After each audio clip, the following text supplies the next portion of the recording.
today's video, we will learn how electricity is generated with the help of nuclear fission process. It is nuclear fission, not nuclear fusion. Nuclear fusion takes place in the sun. Guys, today's video is going to be quite long and informative. So let's start with some basic ideas first. Electricity is generated with the help of nuclear fission, not nuclear fusion. To know this thing, you need to understand a little better. You must have seen Einstein's formula equal to mc square. Another thing you have heard everywhere is that energy can neither be created nor destroyed. Energy can only change from one form to another. Suppose you are lighting a light bulb at home. The energy input there is electricity and it is converted into heat and light. And the energy that is coming from some power plant by burning coal, petroleum, or with the help of nuclear fission, or maybe it can come from solar wind or hydropower. So in this whole process, you understand that the energy is changing from one form to another form over and over again. Again, this energy also exists in different forms. But the final form of energy is what we call matter. It means all the things you can see and touch. Anything that is made of any element is only a form of energy. Now if you can destroy that element, I am not talking about destroying it on a chemical level. I am talking destruction at the very elemental level. Suppose that you mixed oxygen and hydrogen to form water.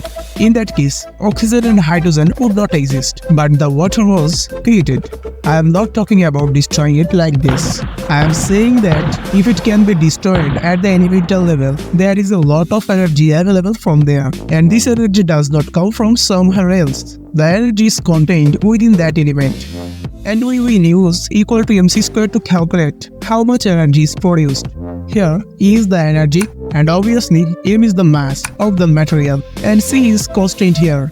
The constant in our universe is the speed of light, which never changes. So in this equation, we put the speed of light in place of c. If we calculate the square of c, we can comprehend the immense amount of energy possessed by even a tiny particle. So much for some basic ideas. Let's take a look at how electricity is generated in nuclear power plants. I am trying to explain here with uranium-235. One characteristic of uranium-235 is that when a neutron hits it, its mass changes from uranium-235 to 236.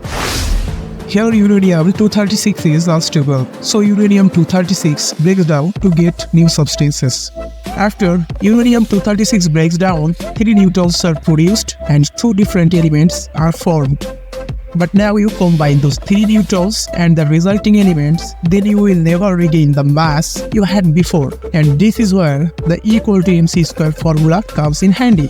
Some mass is lost after this reaction, and that mass is converted into energy.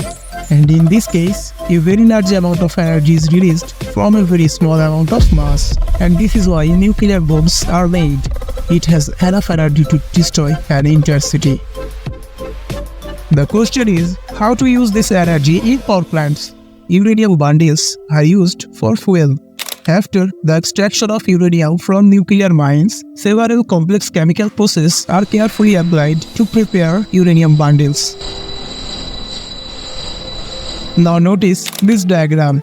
This is the overall picture of a nuclear power plant. A nuclear power plant basically has 4 parts: reactor, steam generator, electric generator, and cooling tower.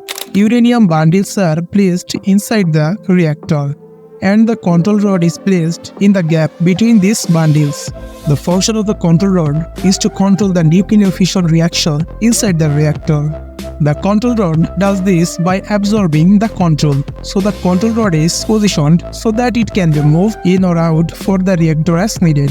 After installing the control rod and uranium bundle in the reactor, the entire reactor is filled with water.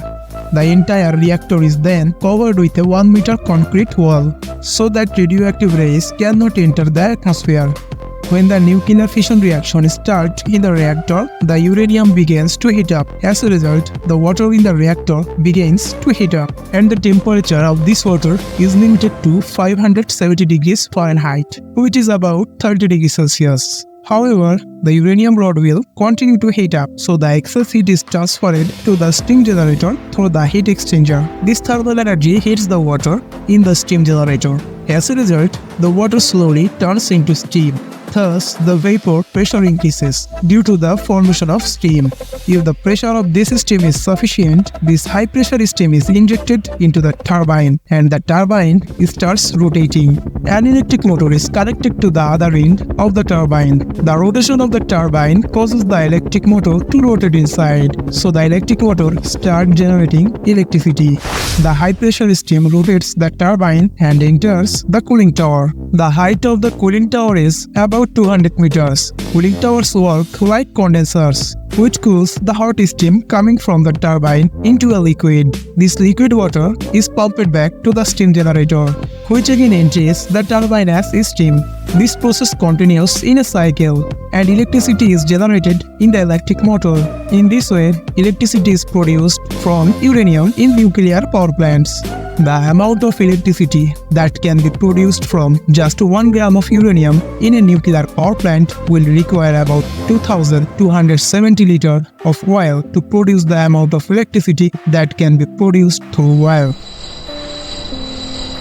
But nuclear power plant has a major problem. The fuel used is very radioactive. It means that if that uranium is taken to a person, it can kill. In a word, it is very dangerous.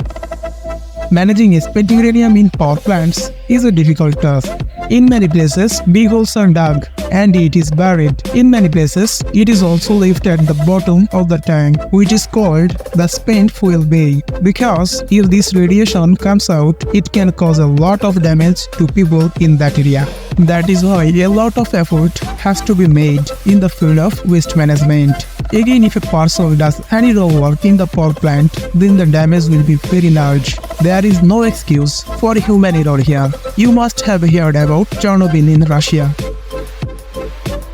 Now let's see what its benefits are. Its biggest positive thing is that it is completely independent from the environment. If the light is not falling properly, then the solar panel will not work. But all this has no value in the case of nuclear power plant. And this is why these nuclear power plants can be built anywhere. You can build in the desert, you can build in the middle of the mountains, you can make it wherever you want. The second most important thing is that it does not emit any greenhouse gas. Therefore, it has no effect on the atmosphere. Another great thing is that nuclear power plants can provide power continuously for several years. More advanced nuclear reactors are in the works in the future, where the maximum focus is on thorium.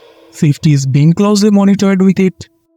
It is believed that nuclear power plants will be able to meet all our electricity needs in the future.